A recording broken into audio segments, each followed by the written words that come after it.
ବନ୍ଧୁଗଣ, ନବରାତ୍ରି ଆରମ୍ଭରୁ ବୃହସ୍ପତିଙ୍କର ଓଲଟା ଚଳନ ଏହି ସମୟରେ ମା ଦୁର୍ଗାଙ୍କର ଆଶୀର୍ବାଦ ଏବଂ କୃପା ଦୃଷ୍ଟିରୁ ବଦଳିବାକୁ ଯାଉଛି କିଛି ଗୋଟି ରାଶିଚକ୍ରଙ୍କର ଭାଗ୍ୟ। ଦେବଗୁରୁ ବୃହସ୍ପତିଙ୍କର ରାଶି ଉପରେ ଶୁଭ ସ୍ଥିତି ଯୋଗୁଁ ବଦଳିବାକୁ ଯାଉଛି କିଛି ରାଶିଚକ୍ରଙ୍କର ଭାଗ୍ୟ। ବନ୍ଧୁଗଣ, ଜ୍ୟୋତିଷ ଶାସ୍ତ୍ର ଅନୁଯାୟୀ ପ୍ରତ୍ୟେକ ଗ୍ରହ ନିର୍ଦ୍ଦିଷ୍ଟ ଅନୁସାରେ ରାଶି ପରିବର୍ତ୍ତନ କରିଥାନ୍ତି। ଅକ୍ଟୋବର 3 ତାରିଖ ଠାରୁ ନବରାତ୍ର ଆରମ୍ଭ ହୋଇସାରିଛି, ଯାହାକି 12 ତାରିଖରେ ଶେଷ ହେବାକୁ ଯାଉଅଛି।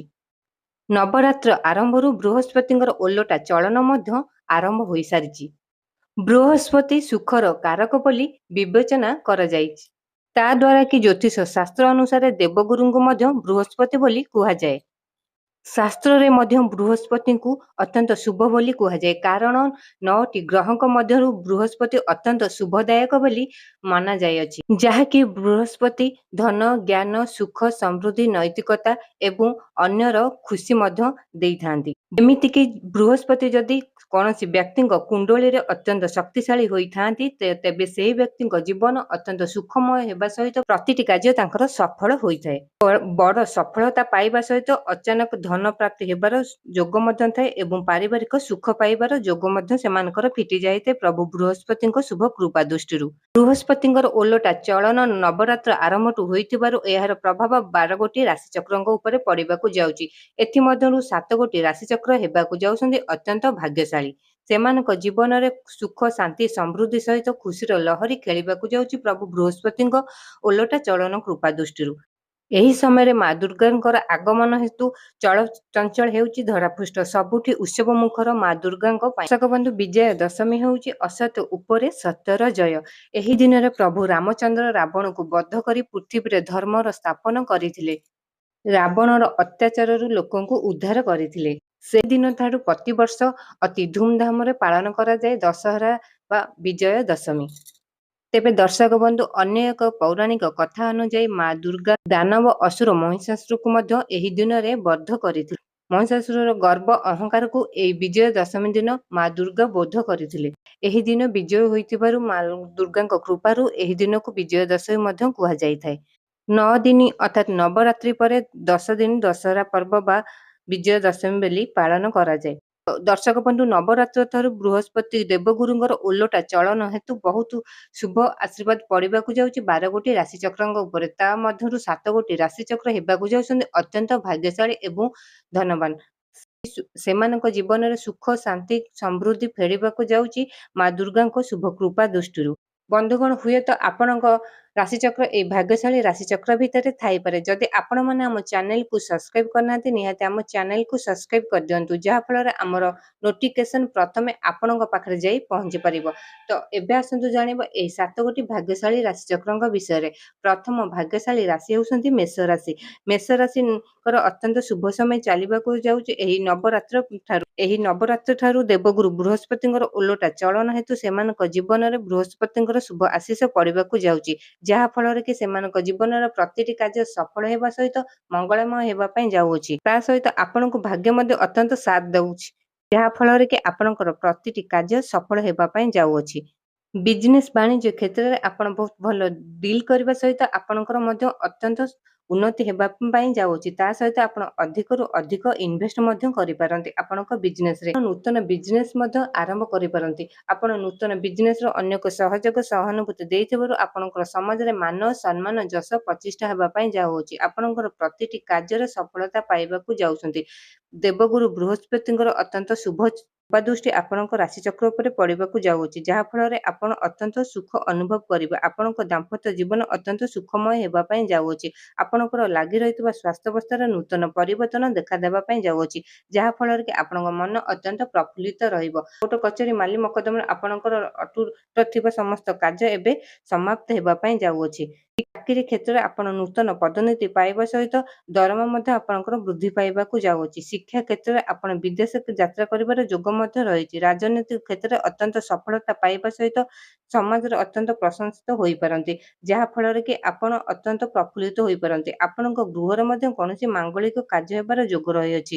ଅଚାନକ ଆପଣଙ୍କର ଧନ ପ୍ରାପ୍ତି ହେବାର ଯୋଗ ମଧ୍ୟ ରହିଅଛି ମା ଦୁର୍ଗାଙ୍କ ଶୁଭ କୃପା ଦୃଷ୍ଟିରୁ ଆପଣଙ୍କର ପ୍ରତିଟି କାର୍ଯ୍ୟ ଦେବଗୁରୁ ବୃହସ୍ପତିଙ୍କ କୃପା ଦୃଷ୍ଟିରୁ ସଫଳ ହେବା ପାଇଁ ଯାଉଅଛି। ଏବେ ଆସନ୍ତୁ ଜାଣିବା ଦ୍ୱିତୀୟ ଭାଗ୍ୟଶାଳୀ ରାଶିଚକ୍ର କିଏ? ଦ୍ୱିତୀୟ ଭାଗ୍ୟଶାଳୀ ରାଶି ହେଉଛନ୍ତି ମିଥୁନ ରାଶି। ମିଥୁନ ରାଶି ବ୍ୟକ୍ତିଙ୍କର ଅତ୍ୟନ୍ତ ଶୁଭ ସମୟ ଚାଲିବାକୁ ଯାଉଛି ଏହି ନବରାତ୍ର ପରଠାରୁ। ସେମାନଙ୍କ ଜୀବନର ଦେବଗୁରୁ ବୃହସ୍ପତିଙ୍କର ଅତ୍ୟନ୍ତ ଶୁଭ କୃପା ଦୃଷ୍ଟି ଥିବାରୁ ପ୍ରତିଟି କାର୍ଯ୍ୟ ସେମାନଙ୍କର ସଫଳ ପାଇବା ସହିତ ଉନ୍ନତି ହେବା ପାଇଁ ଯାଉଅଛି।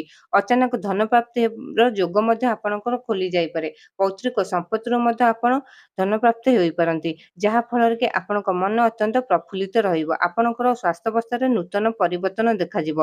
ପାରିବାରିକ କ୍ଷେତ୍ରରେ ଆପଣଙ୍କ ସୁଖ ଶାନ୍ତି ସମୃଦ୍ଧି ଫେରିଆସିବ। ତା ସହିତ ଆପଣ ବନ୍ଧୁ ଏବଂ ସହଯୋଗୀରୁ ଅତ୍ୟନ୍ତ ସହଯୋଗ ମଧ୍ୟ ପାଇପାରନ୍ତି। ସମାଜରେ ମାନ ସମ୍ମାନ ଯଶ ପାଇବା ପାଇଁ ଯାଉଛନ୍ତି। ଆପଣଙ୍କର ପ୍ରତିଟି କାର୍ଯ୍ୟ ଶୁଭ ହେବା ପାଇଁ ଯାଉଅଛି ଦେବଗୁରୁ ବୃହସ୍ପତିଙ୍କ ଶୁଭ କୃପା ଦୃଷ୍ଟିରୁ। ବିଜନେସ୍ ବାଣିଜ୍ୟ କ୍ଷେତ୍ରରେ ଆପଣ ଅଧିକରୁ ଅଧିକ ଇନଭେଷ୍ଟ କରି ସମାଜରେ ମାନ ସମ୍ମାନ ଯଶ ପ୍ରତିଷ୍ଠା କରିପାରନ୍ତି। ରାଜନୈତିକ କ୍ଷେତ୍ରରେ ଆପଣ ଅତ୍ୟନ୍ତ ସଫଳତା ପାଇପାରନ୍ତି। ଶିକ୍ଷା କ୍ଷେତ୍ରରେ ଆପଣ ଦୂର ସ୍ଥାନକୁ ଯାତ୍ରା କରିବାର ଯୋଗ ମଧ୍ୟ ରହିଛି। ଚାକିରି କ୍ଷେତ୍ରରେ ଆପଣ ନୂତନ ପଦବୀ ପାଇବା ସହିତ ଆପଣଙ୍କର ଦରମା ବୃଦ୍ଧି ପାଇବା ପାଇଁ ଯାଉଅଛି। ଆଶାଠାରୁ ଅଧିକ ଆଶାଜନକ ଫଳପ୍ରାପ୍ତି ହେବାର ଯୋଗ ମଧ୍ୟ ରହିଅଛି ପ୍ରଭୁ ଦେବଗୁରୁ ବୃହସ୍ପତିଙ୍କ କୃପାରୁ। ଆପଣଙ୍କର ପ୍ରତିଟି କାର୍ଯ୍ୟ ସଫଳ ହେବା ସହିତ ମଙ୍ଗଳମୟ ହେବା ପାଇଁ ଯାଉଛି ଏହି ନବରାତ୍ର ପରଠାରୁ। ଏବେ ଆସନ୍ତୁ ଜାଣିବା ତୃତୀୟ ଭାଗ୍ୟଶାଳୀ ରାଶିଚକ୍ରଙ୍କ ବିଷୟରେ। ତୃତୀୟ ଭାଗ୍ୟଶାଳୀ ରାଶି ହେଲେ ସିଂହ ରାଶି। ସିଂହ ରାଶି ବ୍ୟକ୍ତିଙ୍କର କର୍ମୀମାନଙ୍କ ଠାରୁ ଆପଣ ସାହାଯ୍ୟ ସହଯୋଗ ପାଇବା ସହିତ କମ୍ ପରିଶ୍ରମ କରି ଆଶାଜନକ ଫଳପ୍ରାପ୍ତି ହେବାର ଯୋଗ ମଧ୍ୟ ରହିଛି। ଛାତ୍ରଛାତ୍ରୀମାନେ ଉଚ୍ଚ ଶିକ୍ଷା ପାଇଁ ଦୂର ସ୍ଥାନକୁ ଯାତ୍ରା ମଧ୍ୟ କରିପାରନ୍ତି। ଆପଣଙ୍କର ଲାଗି ରହିଥିବା ସ୍ୱାସ୍ଥ୍ୟାବସ୍ଥାରେ ନୂତନ ପରିବର୍ତ୍ତନ ଦେଖା। ସିଂହ ରାଶି ବ୍ୟକ୍ତିଙ୍କର ଅତ୍ୟନ୍ତ ଶୁଭ ସମୟ ଚାଲିବାକୁ ଯାଉଛି ଦେବଗୁରୁ ବୃହସ୍ପତିଙ୍କ ଚଳନ ହେତୁ, ଯାହା ଫଳରେ କି ସେମାନଙ୍କ ଜୀବନରେ ପ୍ରତିଟି କାର୍ଯ୍ୟ ଅତି ସହଜରେ ହୋଇପାରିବ। ଅଟକୁଥିବା ସେମାନଙ୍କର ସମସ୍ତ କାର୍ଯ୍ୟ ଅତି ସହଜରେ ହେବା ପାଇଁ ଯାଉଅଛି। ବିଜନେସ୍ ବାଣିଜ୍ୟ କ୍ଷେତ୍ରରେ ଅଧିକରୁ ଅଧିକ ଇନଭେଷ୍ଟ କରିବା ସହିତ ନୂତନ କର୍ମପାତ୍ରର ଯୋଗ ମଧ୍ୟ ପାଇପାରିବେ।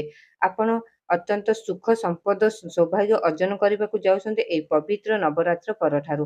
ଏବେ ଆସନ୍ତୁ ଜାଣିବା ଚତୁର୍ଥ ଭାଗ୍ୟଶାଳୀ ରାଶି କିଏ?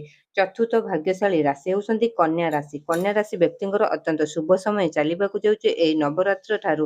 ଏହି ନବରାତ୍ରି ଠାରୁ ବୃହସ୍ପତି ଦେବଗୁରୁଙ୍କର ଓଲଟା ଚଳନ ହେତୁ ସେମାନଙ୍କ ଜୀବନରେ ସଦାସର୍ବଦା ସୁଖ ଶାନ୍ତି ଲାଗିକି ରହିବା ସହିତ ସେମାନଙ୍କ ରାଶିଚକ୍ର ଅତ୍ୟନ୍ତ ସାଧୁ ଓ ସଚୋଟ ଭାବେ କର୍ମଯୋଗକୁ ଆପଣ ସମ୍ମାନିତ କରି ଅତ୍ୟନ୍ତିକ ପ୍ରଚେଷ୍ଟାର ପାତ୍ର ମଧ୍ୟ ହୋଇପାରନ୍ତି। ରାଜନୈତିକ କ୍ଷେତ୍ରରେ ମଧ୍ୟ ଆପଣ ସ୍ୱାସ୍ଥ୍ୟ ରଖିବା ପାଇଁ କଠିନ ପରିଶ୍ରମ ମଧ୍ୟ କରିପାରନ୍ତି। ଅନ୍ୟର ଉପକାର କରି ଆପଣ ପ୍ରଶଂସିତ ପାତ୍ର ହୋଇପାରନ୍ତି। ସହକର୍ମୀଙ୍କ ସହିତ ଆପଣ ସାକ୍ଷାତ ହେବା ସହିତ ଅତ୍ୟନ୍ତ ଆତ୍ମଜନକ ଶାନ୍ତିପୂର୍ଣ୍ଣ କାର୍ଯ୍ୟ କରି ଆପଣ ପ୍ରଶଂସିତ ହୋଇପାରନ୍ତି। ଆତ୍ମବିଶ୍ୱାସ ବୃଦ୍ଧି ପାଇବା ସହିତ ଧାର୍ମିକ କାର୍ଯ୍ୟରେ ଆପଣଙ୍କର ରୁଚି ରହିବ, ଯାହା ଫଳରେ କି ଆପଣଙ୍କ ଗୃହରେ ମଧ୍ୟ କୌଣସି ମାଙ୍ଗଳିକ କାର୍ଯ୍ୟ ହେବାର ଯୋଗ ମଧ୍ୟ ରହିଛି। ବିଜନେସ୍ ବାଣିଜ୍ୟ କ୍ଷେତ୍ରରେ ଆପଣ ଅତ୍ୟନ୍ତ ଶୁଭ ଫଳ ପାଇବାକୁ ଯାଉଛନ୍ତି। ଅଧିକରୁ ଅଧିକ ଇନଭେଷ୍ଟ କରିବା ସହିତ ଅନ୍ୟକୁ ସହଯୋଗ ସହାନୁଭୂତି ଦେଖାଇଥିବାରୁ ଆପଣ ସମାଜରେ ମାନ ସମ୍ମାନ ଯଶ ପ୍ରତିଷ୍ଠାବାନ ହେବା ପାଇଁ ଯାଉଅଛି। ଆପଣଙ୍କର ପ୍ରତିଟି କାର୍ଯ୍ୟ ସୁଖମୟ ହେବା ସହିତ ସଫଳ ହେବାକୁ ଯାଉଅଛି ବୃହସ୍ପତିଙ୍କର ଶୁଭ କୃପା ଦୃଷ୍ଟିରୁ। ତ ଏବେ ଆସନ୍ତୁ ଜାଣିବା ପଞ୍ଚମ ଭାଗ୍ୟଶାଳୀ ରାଶି କିଏ? ପଞ୍ଚମ ଭାଗ୍ୟଶାଳୀ ରାଶି ହେଉଛନ୍ତି ଧନୁ ରାଶି। ଧନୁ ରାଶି ବ୍ୟକ୍ତିଙ୍କର ଅତ୍ୟନ୍ତ ଶୁଭ ସମୟ ଚାଲିବାକୁ ଯାଉଛି ଏହି ନବରାତ୍ର ପରଠାରୁ। ଦେବଗୁରୁ ବୃହସ୍ପତିଙ୍କର ଶୁଭ ଚଳନ ହେତୁ ସେମାନଙ୍କ ଜୀବନରେ ପ୍ରତିଟି କାର୍ଯ୍ୟ ଅତ୍ୟନ୍ତ ସୁଖମୟ ହେବା ପାଇଁ ଯାଉଅଛି। ସେମାନଙ୍କର ଅଟକିଥିବା ସମସ୍ତ କାର୍ଯ୍ୟ ଏବେ ପୂର୍ଣ୍ଣ ହେବା ପାଇଁ ଯାଉଅଛି। କୋର୍ଟ କଚେରୀ ମାଲି ମକଦ୍ଦମାରେ ସେମାନେ ସଫଳତା ପାଇବେ। ପାରିବାରିକ କ୍ଷେତ୍ରରେ ଶାନ୍ତି ଶୃଙ୍ଖଳା ବଜାୟ ରଖିବା ସହିତ ସୁଖ ଓ ସମୃଦ୍ଧି ବୃଦ୍ଧି ପାଇବାକୁ ଯାଉଅଛି, ଯାହା ଫଳରେ ଆପଣଙ୍କ ଗୃହରେ ମଧ୍ୟ ନୂତନ ଧାର୍ମିକ କାର୍ଯ୍ୟ ମଧ୍ୟ କୌଣସି କରିପାରନ୍ତି। ଆପଣ ଚାକିରି କ୍ଷେତ୍ରରେ ଅତ୍ୟନ୍ତ ଉନ୍ନତମାନ ହେବା ପାଇଁ ଯାଉଛନ୍ତି। ଚାକିରି କ୍ଷେତ୍ରରେ ଆପଣ ଉଚ୍ଚ ପଦବୀ ପାଇବା ସହିତ ଆପଣଙ୍କର ଦରମା ମଧ୍ୟ ବୃଦ୍ଧି ପାଇବା ପାଇଁ ଯାଉଅଛି। ଆପଣଙ୍କର ଲାଗି ରହିଥିବା ସ୍ୱାସ୍ଥ୍ୟାବସ୍ଥା ଏବେ ସମ୍ପୂର୍ଣ୍ଣ ଭାବେ ଠିକ୍ ହେବା ପାଇଁ ଯାଉଛି, ଯାହା ଫଳରେ କି ଆପଣଙ୍କ ମନ ଅତ୍ୟନ୍ତ ପ୍ରଫୁଲ୍ଲିତ ରହିବ। ଯେକୌଣସି କାମରେ ଆପଣ ହାତ ଦେବେ ସେଥିରେ ସଫଳତା ନିଶ୍ଚୟ ପାଇବେ।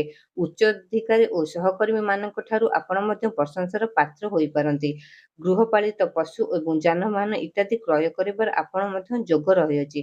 ଆପଣଙ୍କର ପ୍ରତିଟି କାର୍ଯ୍ୟ ଶୁଭ ହେବା ସହିତ ମଙ୍ଗଳମୟ ହେବାକୁ ଯାଉଛି ଦେବଗୁରୁ ବୃହସ୍ପତିଙ୍କ ଶୁଭ କୃପା ଦୃଷ୍ଟିରୁ। ଏବେ ଆସନ୍ତୁ ଜାଣିବା ଷଷ୍ଠ ଭାଗ୍ୟଶାଳୀ ରାଶି କିଏ? ଷଷ୍ଠ ଭାଗ୍ୟଶାଳୀ ରାଶି ହେଉଛନ୍ତି ମକର ରାଶି। ମକର ରାଶି ବ୍ୟକ୍ତିଙ୍କର ଅତ୍ୟନ୍ତ ଶୁଭ ସମୟ ଚାଲିବାକୁ ଯାଉଛି। ଏହି ନବରାତ୍ର ଠାରୁ ସେମାନଙ୍କ ଜୀବନରେ ଦେବଗୁରୁ ବୃହସ୍ପତିଙ୍କର ଶୁଭ କୃପା ଦୃଷ୍ଟି ରହିଥିବାରୁ ଅଚାନକ ଧନ ପ୍ରାପ୍ତି ହେବାର ଯୋଗ ମଧ୍ୟ ରହିଛି।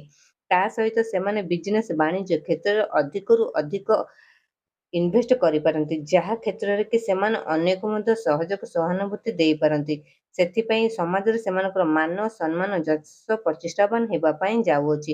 ରାଜନୈତିକ କ୍ଷେତ୍ରରେ ଅତ୍ୟନ୍ତ ପ୍ରଶଂସିତ ମଧ୍ୟ ହୋଇପାରନ୍ତି। ଆପଣଙ୍କର ଲାଗି ରହିଥିବା ସ୍ୱାସ୍ଥ୍ୟ ଅବସ୍ଥା ନୂତନ ପରିବର୍ତ୍ତନ ଦେଖାଦେବା ସହିତ ଆପଣଙ୍କ ମନ ଅତ୍ୟନ୍ତ ପ୍ରଫୁଲ୍ଲିତ ରହିବ। ପୌତ୍ରିକ ସମ୍ପତ୍ତିରୁ ମଧ୍ୟ ଆପଣ ଅଚାନକ ଧନ ପ୍ରାପ୍ତି ହେବାର ଯୋଗ। ଆପଣଙ୍କର ଦାମ୍ପତ୍ୟ ଜୀବନ ଅତ୍ୟନ୍ତ ସୁଖମୟ ହେବା ସହିତ ଆପଣଙ୍କ ଗୃହରେ ମଧ୍ୟ କୌଣସି ମାଙ୍ଗଳିକ କାର୍ଯ୍ୟ କରିବାକୁ ଯାଉଛନ୍ତି। ଶିକ୍ଷା କ୍ଷେତ୍ରରେ ଆପଣ ଅତ୍ୟନ୍ତ ଉଚ୍ଚ ସ୍ଥାନକୁ ଯାଇପାରନ୍ତି। ଇଣ୍ଟରଭ୍ୟୁ ବା ଏକ୍ଜାମରେ ଆପଣ ନିଶ୍ଚୟ ସକ୍ସେସ୍ ପାଇବାକୁ ଯାଉଛନ୍ତି। ଆପଣଙ୍କର ପ୍ରତିଟି କାର୍ଯ୍ୟ ସଫଳ ହେବା ସହିତ ଆପଣଙ୍କ ଜୀବନରେ ଖୁସିର ଲହରୀ ଖେଳିବାକୁ ଯାଉଛି ଦେବଗୁରୁ ବୃହସ୍ପତିଙ୍କର ଓଲଟ ଚଳନ ହେତୁ, ଯାହା ଫଳରେ ଆପଣ ଏହି ଦୁର୍ଗା ପୂଜା ଠାରୁ ଅତ୍ୟନ୍ତ ଶୁଭପ୍ରଦ ପାଇବାକୁ ଯାଉଛନ୍ତି। ଏବେ ଆସନ୍ତୁ ଜାଣିବା ସପ୍ତମ ଭାଗ୍ୟଶାଳୀ ରାଶିଚକ୍ରଙ୍କ ବିଷୟରେ। ସପ୍ତମ ଭାଗ୍ୟଶାଳୀ ରାଶି ହେଉଛନ୍ତି କୁମ୍ଭ ରାଶି। କୁମ୍ଭ ରାଶି ବ୍ୟକ୍ତିଙ୍କର ଅତ୍ୟନ୍ତ ଶୁଭ ସମୟ ଚାଲିବାକୁ ଯାଉଛି।